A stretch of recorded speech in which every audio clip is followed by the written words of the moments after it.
ఆకాశవాణి ప్రాంతీయ వార్తలు చదువుతున్నది షేక్ మస్తాన్బే. ముఖ్యాంశాలు: ఆంధ్రప్రదేశ్లోని విశాఖపట్నంలో గూగుల్ డేటా సెంటర్ ఏర్పాటు వికసిత్ భారత్ లక్ష్యాలకు అనుగుణంగా ఉందని ప్రధానమంత్రి నరేంద్ర మోదీ హర్షం వ్యక్తం చేశారు.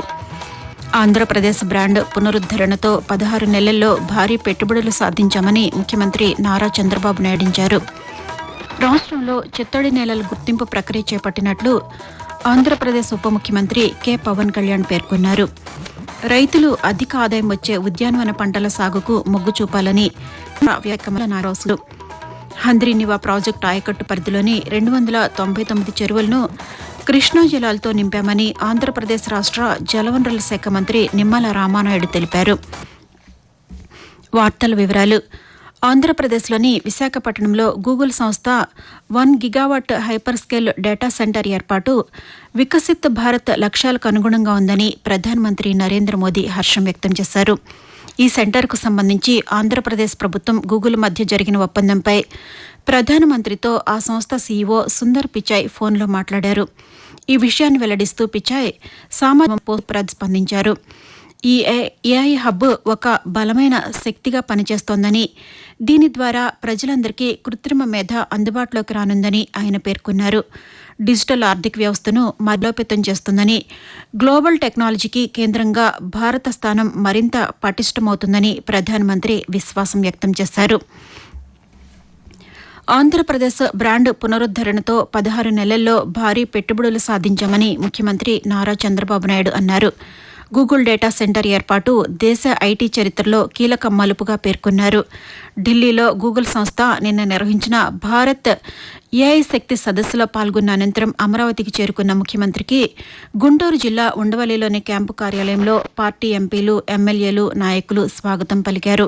ఈ సందర్భంగా ఆయన మాట్లాడుతూ ఏఐ డేటా సెంటర్ ఏర్పాటుతో విద్య, వైద్యం, వ్యవసాయంతో సహా అనేక రంగాల్లో కీలక మార్పులు వస్తాయని అన్నారు. ఇటువంటి సంస్థల రాకతో కలిగే మేలును ప్రజలకు వివరించాలని ప్రజాప్రతినిధులు, నాయకులకు సూచించారు. ఆంధ్రప్రదేశ్లోని విశాఖపట్నంలో గూగుల్ ఏఐ హబ్ ఏర్పాటుకు ప్రధానమంత్రి నరేంద్ర మోదీ, ముఖ్యమంత్రి నారా చంద్రబాబు నాయుడు, మంత్రి నారా లోకేష్ విశేషంగా కృషి చేశారని కేంద్ర పౌర విమానయాన శాఖ మంత్రి రామ్మోహన్ నాయుడు తెలిపారు. గూగుల్తో ఆంధ్రప్రదేశ్ ప్రభుత్వం ఒప్పందం చారిత్రాత్మకమని పేర్కొన్నారు. ఈ అంశంపై ఢిల్లీలో ఆయన నిన్న పాత్రికేయులతో మాట్లాడుతూ, Our Chief Minister has created brand Andhra, which are interrelated data center. Being in Visakhapatnam is a strategic advantage today that you are going to connect with the southeast, and you know India how it wants to be positioned itself as the leader of the global south. So it becomes very important for us to take lead in this structure in trying to deliver better services, better governance to the common man of the country and the common man of the state of Andhra Pradesh. రైతులు అధిక ఆదాయం వచ్చే నూనె గింజలు, oil palm, ఇతర ఉద్యానవన పంటల సాగుకు మొగ్గు చూపాలని తెలంగాణ వ్యవసాయ శాఖ మంత్రి తుమ్మల నాగేశ్వరరావు సూచించారు. హైదరాబాద్లోని సచివాలయంలో రైతు నేస్తం కార్యక్రమంలో రైతులకు 100% సబ్సిడీపై వేరుశనగ విత్తనాల పంపిణీ కార్యక్రమాన్ని ఆయన నిన్న ప్రారంభించారు. ఈ సందర్భంగా మంత్రి మాట్లాడుతూ ఆయిల్ పామ్లో అంతర పంటలు వేసి తక్కువ విస్తీర్ణంలో అధిక ఆదాయం పొందే విధంగా చర్యలు తీసుకోవాలని సూచించారు. జాతీయ నూనె గింజల పథకాన్ని 66,67 లక్షల రూపాయల వ్యయంతో కేంద్ర, రాష్ట్ర ప్రభుత్వాలు సంయుక్తంగా అమలు చేస్తున్నట్లు తెలిపారు. పర్యావరణ పరిరక్షణ, భూగర్భ పర్యాటకాభివృద్ధిని దృష్టిలో పెట్టుకుని రాష్ట్రంలో చిత్తడి నేలల గుర్తింపు ప్రక్రియ చేపట్టినట్లు ఆంధ్రప్రదేశ్ రాష్ట్ర ఉప ముఖ్యమంత్రి కె పవన్ కళ్యాణ్ పేర్కొన్నారు. గుంటూరు జిల్లా మంగళగిరి క్యాంపు కార్యాలయంలో ఈ అంశంపై అధికారులతో ఆయన నిన్న సమీక్ష నిర్వహించారు. ఈ సందర్భంగా ఉప ముఖ్యమంత్రి మాట్లాడుతూ ఇప్పటికే రాష్ట్ర వ్యాప్తంగా 16 చిత్తడి నేలలను గుర్తించి వాటి పరిరక్షణకు చర్యలు చేపట్టినట్లు తెలిపారు. దక్షిణ భారతదేశ గుర్తిన రాష్ట్రంగా ఆంధ్రప్రదేశ్ చరిత్ర సృష్టించనుందని పేర్కొన్నారు. ఆకాశవాణి ప్రాంతీయ వార్తలు వింటున్నారు.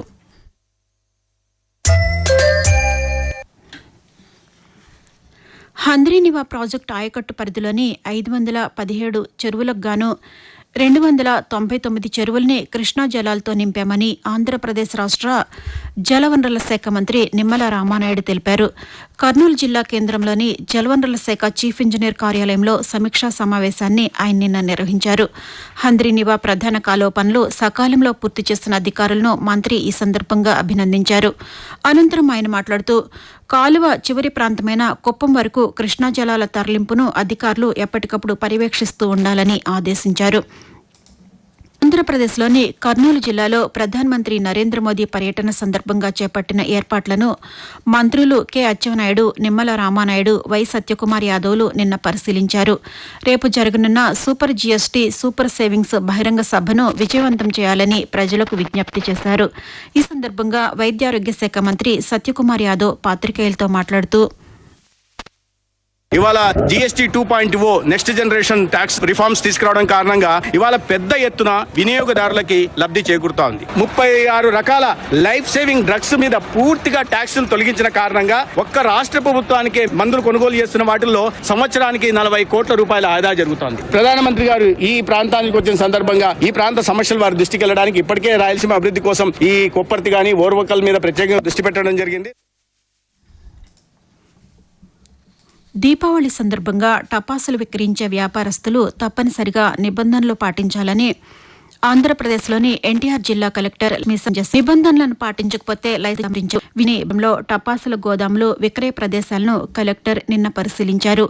ఈ సందర్భంగా ఆయన మాట్లాడుతూ జిల్లా వ్యాప్తంగా ఏదైతే ఫైర్ క్రాకర్ టెంపరీ పర్మిషన్స్ ఏమైనా ఇవ్వడం జరుగుతుందో అన్ని చాలా పకడ్బందీగా మానిటర్ చేయడం, వీలైనంత వరకు మనం తగ్గించాలి. పర్యావరణ దృష్టిలో పెట్టుకొని దయచేసి రూల్స్ అండ్ రెగ్యులేషన్ పాటించాలి. అది పాటించకపోతే మాత్రం క్యాన్సిల్ చేసేస్తాము. పబ్లిక్ కి డీవియేషన్ కనిపించిన కూడా కఠినంగా చర్యలు తీసుకోవడం జరుగుతుంది. విక్రయదారులు పెట్టాల్సిన జాగ్రత్తలు, శాండ్, అలాగే వాటర్ ప్రికాషన్స్, మినిమం డిస్టెన్స్, అలాగే quantity storing, proper spacing, staff కి ప్రాపర్ గా ట్రైనింగ్ ఇవన్నీ ఉండేలాగా చూసుకోండి. ఏ మాత్రం డీవియేషన్ ఉన్నా కూడా మీ ఎన్ఓసి క్యాన్సిల్ అయ్యే అవకాశం ఉంటుంది.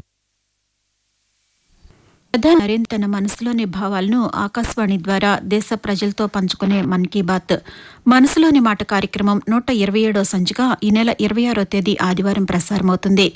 మన్ కీ బాత్ కార్యక్రమానికి ప్రజలు అందించాలని ప్రధాని కోరారు.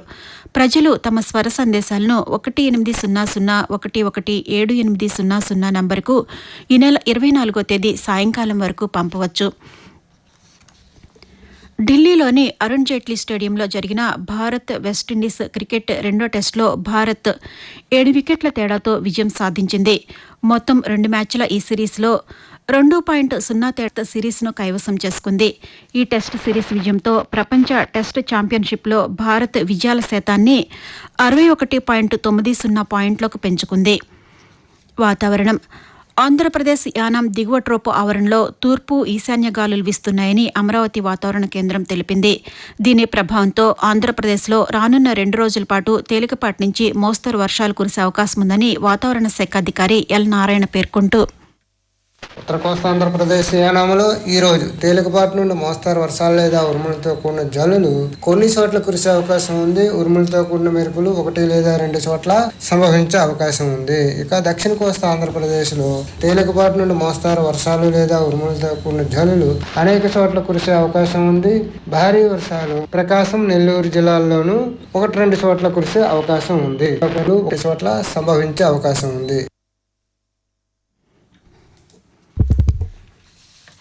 ప్రాంతీయ వార్తలు ముగించే ముందు ముఖ్యాంశాలు మరొకసారి. ఆంధ్రప్రదేశ్లోని విశాఖపట్నంలో గూగుల్ డేటా సెంటర్ ఏర్పాటు వికసిత్ భారత్ లక్ష్యాలకు అనుగుణంగా ఉందని ప్రధానమంత్రి నరేంద్ర మోదీ హర్షం వ్యక్తం చేశారు. ఆంధ్రప్రదేశ్ బ్రాండ్ పునరుద్ధరణతో 16 నెలల్లో పెట్టుబడులు సాధించామని ముఖ్యమంత్రి నారా చంద్రబాబు నాయుడు వెల్లడించారు. రాష్ట్రంలో చిత్తడి నేలల గుర్తింపు ప్రక్రియ చేపట్టినట్లు ఆంధ్రప్రదేశ్ ఉప ముఖ్యమంత్రి కె పవన్ కళ్యాణ్ పేర్కొన్నారు. హంద్రీనివా ప్రాజెక్టు ఆయకట్టు పరిధిలోని 299 చెరువులను కృష్ణా జలాలతో నింపామని జలవనరుల శాఖ మంత్రి నిమ్మల రామానాయుడు తెలిపారు. ఆకాశవాణి ప్రాంతీయ వార్తలు ఇంతటితో సమాప్తం. తిరిగి 7 గంటల 5 నిమిషాలకు జాతీయ వార్తలు వింటారు.